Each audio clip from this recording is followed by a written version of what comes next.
আপনাদের এইখানে Joydebpur rail crossing এর উপরে একটা ওভারপাস নির্মাণ করা, যেটা এখন তৈরি হয়েছে, যেটা নির্মাণ করলে আপনাদের এখানে যে বিআরটি প্রকল্প আছে এইটা বাস্তবায়ন করে এই যে যানজট, অসহ্য যানজট, এই যানজট যাতে দূর হয়, আপনারা যাতে সহজে চলাফেরা করতে পারেন, ইনশাল্লাহ এইটা আমরা বাস্তবায়ন করব।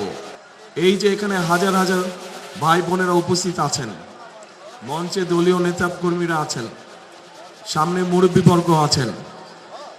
আসসালামু আলাইকুম। আসসালামু আলাইকুম। ভালো আছেন সবাই? আচ্ছা, প্রথমেই আমি আপনাদের কাছে ক্ষমা চেয়ে নিচ্ছি, কারণ আমাদের এখানে আসার কথা ছিল 6টার সময়, আমরা এসেছি এখন কটা বাজে? 12টা বেজে গেছে না? 12টা বাজে, 12টা 12:30 বাজে বোধ নাকি, 3 মিনিট কম 12টা, 6 ঘন্টা লেগেছে। কারণ সেই ময়মনসিং থেকে আসার পথে সারা রাস্তা শুধু আপনারা যেরকম এখানে অপেক্ষা করছেন, ঠিক সারা রাস্তা মানুষ এরকম অপেক্ষা করছিল। সকলের সাথে একটু হাত মেলে আসতে আসতে অনেক সময় লেগে গেছে, আপনাদেরও কষ্ট হয়েছে, সেই জন্য আমি সকলের পক্ষ থেকে দুঃখ প্রকাশ করছি। এখন প্রিয় ভাই বোনেরা, রাত তো অনেক হয়ে গেছে, কথা লম্বা করে লাভ নাই।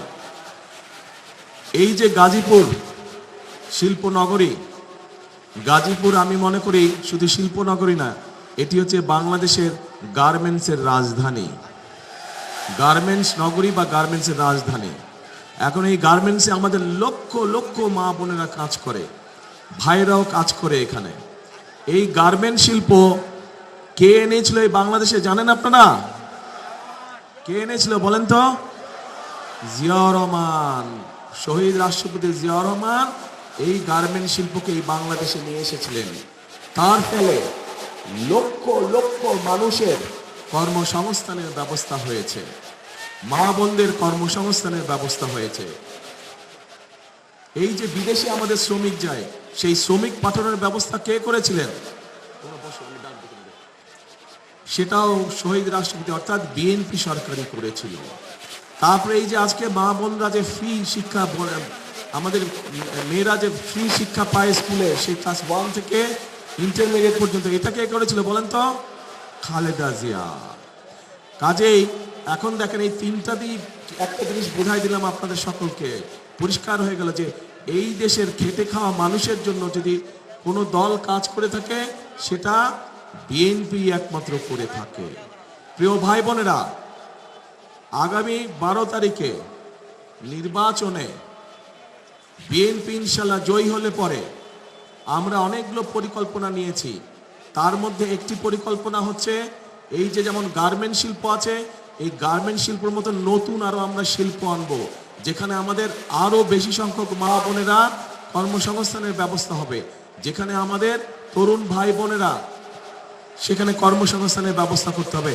নতুন শিল্প আমরা এই দেশে নিয়ে আসব, যেখান থেকে আবার দেশে আরো বেশি বিদেশে রফতানি হবে।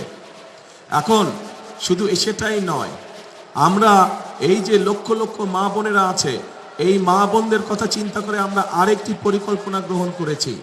এই খেটে খাওয়া মানুষদের জন্য, যেই মারা খেতে খায়, কষ্ট করে সারাদিন পরিশ্রম করে, সেই মায়েদের জন্য আমরা দলমত নির্বিশেষে প্রত্যেকটি মায়ের জন্য, বিশেষ করে খেটে খাওয়া মা যারা, তাদের জন্য আমরা একটি কার্ড দেব, যেটির নাম ফ্যামিলি কার্ড। এবং সেইখানে সেই কার্ডের মাধ্যমে আমরা প্রত্যেকটি মায়ের পরিবারের কাছে সরকারের পক্ষ থেকে একটি সহযোগিতা পৌঁছে দিতে চাই, যেন মাস শেষে তাদের কষ্ট কিছুটা কম হয়। কেমন লাগলো পরিকল্পনা?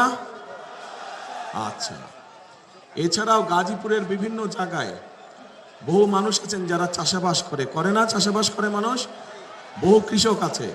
এই কৃষক ভাইদেরকে আমরা সহযোগিতা করতে চাই, এবং সেই জন্য কৃষক ভাইদের জন্য আমরা একটা কৃষক কার্ড তৈরি করেছি, যেই কার্ডের মাধ্যমে আমরা কৃষক ভাইদের কাছে সহযোগিতা পৌঁছে দেব, যাতে করে কৃষক ভাইদের উপকার হয়।